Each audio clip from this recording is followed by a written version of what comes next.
Hi friends, welcome back to my channel. எல்லோரும் எப்படி இருக்கீங்க ஃப்ரெண்ட்ஸ்? எல்லோரும் ஹாப்பியாக சேஃபாக இருப்பீங்கன்னு நினைக்கிறேன்.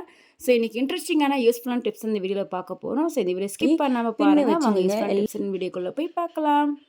ஃபஸ்ட்டு டிப்பை பார்க்கலாம் ஃப்ரெண்ட்ஸ். நம்ம வீட்டில் இந்த மாதிரி தேங்காய்லாம் வாங்கணும் அப்படின்னா அந்த தேங்காய் சிரட்டிலேருந்து தேங்காய் எடுக்கிறது ரொம்ப கஷ்டமாக இருக்கும். அதே மாதிரி தேங்காவை எப்படி வந்து ஸ்டோர் பண்ணலான்ற டிப்ஸை நான் வீடியோவில் சொல்கிறேன். ஸோ இந்த வீடியோ ஸ்கிப் பண்ணாமல் பாருங்கள். ஸோ இப்போ பாருங்கள், நான் வந்து நிறைய தேங்காய் வாங்கிட்டோம் அப்படின்னா இந்த மாதிரி உடச்சிட்டு நீங்கள் இதை வந்து ஜிப்லாக் கவரில் போட்டு வைக்கலாம். அப்படி இல்லை நல்ல டைட்டான கவரில் கூட நீங்கள் போட்டு வைக்கலாம். ஸோ அதே போல் நம்ம தேங்காய் சட்டிலேருந்து தேங்காய் வந்து உடனே எடுக்கணும்னு நினச்சிங்க அப்படின்னா இந்த மாதிரி கூட நீங்கள் ட்ரை பண்ணி பாருங்கள்.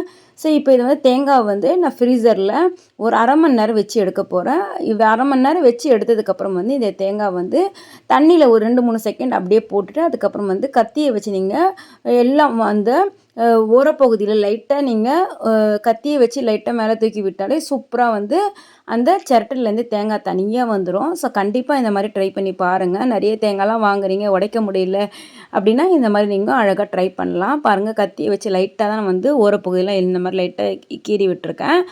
ஸோ இப்போ ஓரப்பகுதி எல்லாமே வந்து நம்ம எடுத்து விட்டோம் அப்படின்னா ஃபுல் தேங்காவை அழகாக அந்த மாதிரி நம்மளுக்கு வந்துடும். பாருங்கள், ஒரு சிலருக்கு வந்து ஃப்ரீசரில் வச்சு எடுக்கிறது பிடிக்காது. ஸோ சட்டுன்னு நம்ம எடுக்கணும்னு நினச்சிங்க அப்படின்னா நிறைய தேங்காய் இருக்குன்னா இந்த மாதிரி ட்ரை பண்ணலாம். இட்லி பாத்திரத்தில் ஒரு 5 நிமிஷம் அந்த சூட்லேயே அப்படியே விட்டுடணும்.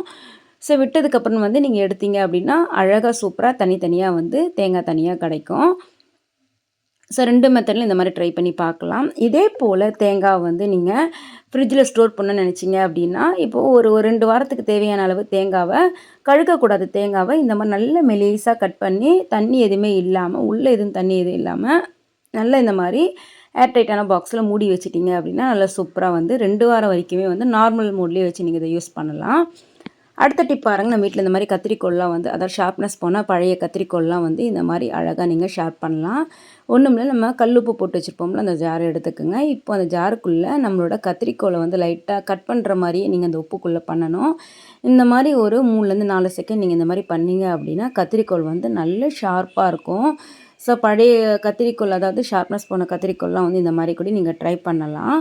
இப்போது இந்த கத்திரிக்கோலை பாருங்கள், நான் இந்த மாதிரி பண்ணிவிட்டு ஒரு 3-4 செகண்ட் நீங்கள் இந்த மாதிரி பண்ணதுக்கப்புறம் வந்து ஒரு பேப்பரில் கட் பண்ணி காட்டுறேன். இதெல்லாம் ரொம்ப பழைய கத்திரிக்கோல்.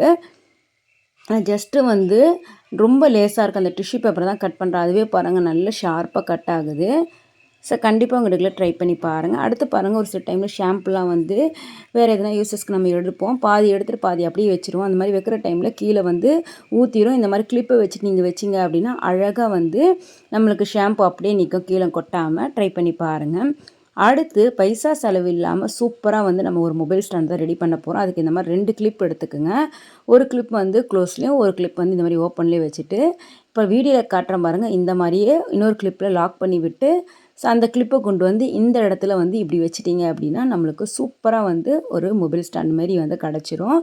இதை வந்து நீங்கள் ஹாலில், ரூமில், சம்டைம் வந்து கிச்சனில் வந்து பாட்டெலாம் கேட்குறீங்க அப்படின்னா ஸோ இந்த மாதிரி கூட நீங்கள் அழகாக வந்து மொபைல் ஸ்டாண்டை யூஸ் பண்ணிக்கலாம். பாருங்கள், அவ்வளோ சூப்பராக இருக்குது, நல்லா கனமாக இருக்கும், ஸ்ட்ராங்காக இருக்கும். நீங்கள் இதுக்குன்னு அதிக விலை கொடுத்து கடைகளில் வாங்க தேவையில்லை. நம்மளுக்கு அழகாக ஒரு சில டைமில் ஆன்லைன் கிளாஸ்லாம் இருக்குது, வேறு எதுனா வந்து மொபைலில் பார்க்குறாங்க, ஒரு 4-5 பேர் பார்க்குறாங்கன்னா இந்தமாரி மொபைல் ஸ்டாண்ட் மாரி கூட நீங்கள் யூஸ் பண்ணிக்கலாம்.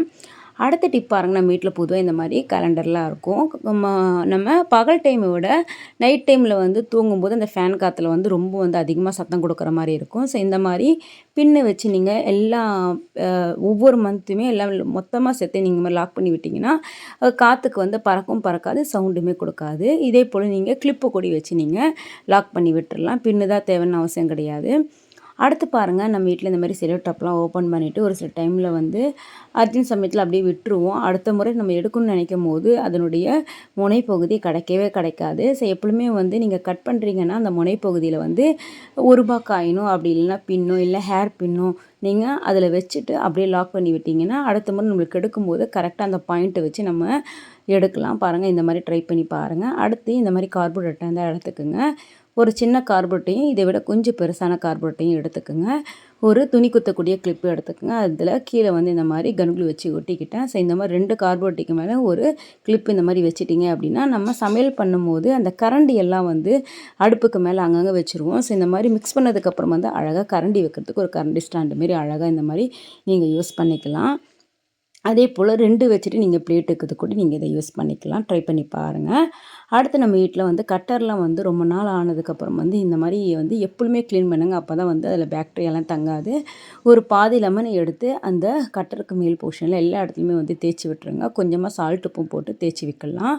இப்போ பாருங்கள், இந்த கரண்டியெல்லாம் பார்க்கும்போது எப்படி இருக்குது பார்த்தீங்களா? ஸோ இதுவுமே வந்து அந்த லெமனை வச்சு தான் நான் க்ளீன் பண்ணுறேன். எந்த லிக்யூடும் தேவையில்லை. அந்த லெமனை வச்சு நல்லா க்ளீன் பண்ணதுக்கப்புறம் வந்து தண்ணியில் நினைங்க. நல்லா சூப்பராக வாஷ் பண்ணி எடுத்திங்கன்னா நல்லா நம்மளுக்கு சூப்பராக நீண்ட நாளுக்கு நீண்ட லைஃப் கொடுக்கும் இந்த ஹுட்டிலான ஸ்பூன் ஆகட்டும், கட்டர் ஆகட்டும். அடுத்த டிப் பாருங்கள், ரொம்ப ரொம்ப யூஸ்ஃபுல்லான டிப்ஸு. ஒரு பிளாஸ்டிக் பாக்ஸ் தான் எடுத்துங்க. அதில் வந்து புளிச்ச மாவு இருந்தால் எடுத்துக்கோங்க. ஸோ இந்த மாதிரி ஒரு 3 டேபிள் ஸ்பூன் அளவு போட்டுட்டு இது கூட வந்து டூத் பேஸ்ட், நம்ம யூஸ் பண்ணுற எந்த பிராண்டட் டூத் பேஸ்ட்டாக இருந்தாலும் பரவாயில்ல, அதை போட்டுக்கோங்க. ஸோ போட்டதுக்கப்புறம் வந்து கொஞ்சமாக சால்ட் உப்பும் சேர்த்துக்கிறேன். ஸோ இப்போ இதெல்லாமே வந்து நல்லா மிக்ஸ் பண்ணிக்கலாம். இப்போ இது எதுக்கு நான் ரெடி பண்ணியிருக்கேன் அப்படின்னா, நம்ம வீட்டில் வந்து பொதுவாக நிறைய சிங்க் இருக்கும். டைல்ஸ்லான, அதாவது நம்ம வாஷ்ரூம்லேயே ஆகட்டும், வெளியே ஆகட்டும், நிறைய இந்த மாதிரி ரொம்ப கரை படிஞ்சிருந்துச்சு அப்படின்னா, நீங்கள் இதை வந்து இப்போ பார்க்கும்போது எப்படி இருக்குது பார்த்தீங்களா? ஸோ இந்த இடம் வந்து விடாபடியான இந்த கலரே பார்க்கும்போது ரொம்ப மங்கின மாதிரி இருக்குது.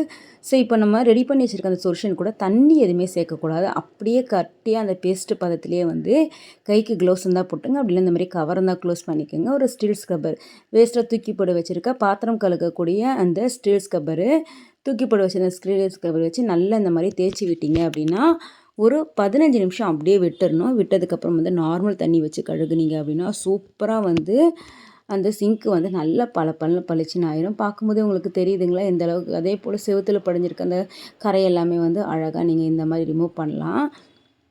ஸோ எல்லா இடத்தையும் தேய்ச்சி விட்டதுக்கப்புறம் வந்து ஒரு அரை மணி நேரம் பொறுத்து நீங்கள் கழுகி எடுத்திங்கன்னா நல்லா பளிச்சுன்னு ஆயிரும். இதே போல் நம்ம பாத்ரூமில் இருக்கக்கூடிய பாத்ரூம் டைல்ஸ் கூட நீங்கள் அழகாக இந்த மாதிரி க்ளீன் பண்ணி எடுக்கலாம். ஸோ பைசா செலவு இல்லாமல் வீட்டில் இருக்க பொருளை வச்சு சூப்பராக வந்து நம்ம ஒரு க்ளீனிங் சொல்யூஷன் ரெடி பண்ணியாச்சு. ஸோ பிஃபோர் எப்படி இருந்துச்சு பார்த்தீங்கன்னா, ஆஃப்டர் நான் கழுகுனதுக்கப்புறம் இங்கே காட்டுறேன் பாருங்கள், எந்த அளவுக்கு நல்லா சூப்பராக நீட்னஸாக இருக்குது பார்த்தீங்களா? ஸோ கண்டிப்பாக உங்கள் வீடுகளில் இந்த மாதிரி ட்ரை பண்ணி பாருங்கள். ட்ரை பண்ணி பார்த்து எப்படி இருந்துச்சுன்னு மறக்காமல் கமெண்ட் பண்ணுங்கள் ஃப்ரெண்ட்ஸ். அடுத்து பாருங்கள், சின்ன பசங்க வலையிலாகட்டும் இல்லை பெரியவங்க வலையிலாகட்டும், இந்த மாதிரி ஒவ்வொரு வலையிலுக்கும் நடுவுலையும் வந்து இந்த மாதிரி கயிறு போட்டு கட்டிக்கோங்க. இந்த மாதிரி கட்டினதுக்கப்புறம் வந்து இதை வந்து நம்ம எதுக்கு யூஸ் பண்ண போகிறோம்னா, நம்ம வீட்டில் ஒரு சில பொருட்கள் மாட்டி வைக்கிறதுக்கு பெரிய இடம் தேவைப்படலனாலும், பட் வந்து சின்ன சின்ன பொருட்கள் மாட்டி வைக்கிறதுக்கு ஒரு இடம் நம்மளுக்கு தேவைப்படும். ஸோ இந்த மாதிரி நிறைய வலையில் நீங்கள் 4, 5 செட்டு நீங்கள் செஞ்சு வச்சுட்டிங்க அப்படின்னா, இந்த மாதிரி நம்மளுக்கு கண்ணாடி மாட்டுறதுக்கு, அதுக்கப்புறம் வந்து மாஸ்க்கு, ஒரு சில துணி கிளாத்லாம் வந்து மாட்டி வைக்கிறதுக்கு இது வந்து ரொம்ப யூஸ்ஃபுல்லாக இருக்கும். அதே போல் ரிப்பன், தலைக்கு போடக்கூடிய ரிப்பன், ஸோ இந்த மாதிரியான பொருட்கள்லாம் வந்து மாட்டி வைக்கிறதுக்கு கூட யூஸ் ஆகும். அதே போல் நம்ம தலைக்கு மாட்டக்கூடிய கிளிப்பு, அதே போல் இந்த மாதிரி நாடா, இதை மாதிரிலாம் வந்து ஒரு சில டைமில் நம்மளுக்கு அர்ஜென்ட் சமயத்தில் தேவைப்படும். அந்த மாதிரி தேட வேண்டிய அவசியம் இருக்காது. ஸோ இந்த மாதிரி மாட்டி வச்சிட்டிங்க அப்படின்னா, அதே போல் இதில் ஒரு ஹூக்கு கூட நம்ம மாட்டிட்டு நீ எக்ஸ்ட்ரா கூட இந்த மாதிரி அடிஷ்னலாக கூட மாட்டி வச்சுக்கலாம். ரொம்பவும் யூஸ்ஃபுல்லாக இருக்கும். ஸோ கண்டிப்பாக உங்கள் வீட்டுக்குள்ளே ட்ரை பண்ணி பாருங்கள். ஸோ இதே போல் நான் கிளிப்புமே தான் நான் வந்து மாட்டி வைக்கிறேன். பாருங்கள், இப்போ மாட்டி வச்சதுக்கப்புறம் எப்படி நீட்னஸாக அழகாக இருக்குது பார்த்தீங்களா? ஸோ கண்டிப்பாக உங்கள் வீட்டில் ட்ரை பண்ணி பாருங்கள். ஓகே ஃப்ரெண்ட்ஸ், இந்த வீடியோவில் சொன்ன எல்லா டிப்ஸுமே கண்டிப்பாக உங்களுக்கு பிடிச்சிருக்கும்னு நினைக்கிறேன். பிடிச்சிருந்தா மறக்காமல் நம்ம சேனலை சப்போர்ட் பண்ணி சப்ஸ்கிரைப் பண்ணிக்கோங்க. நெக்ஸ்ட் ஒரு இன்ட்ரெஸ்டிங்கான யூஸ்ஃபுல்லான வீடியோவில் பார்க்கலாம். தேங்க்ஸ் ஃபார் வாட்சிங்.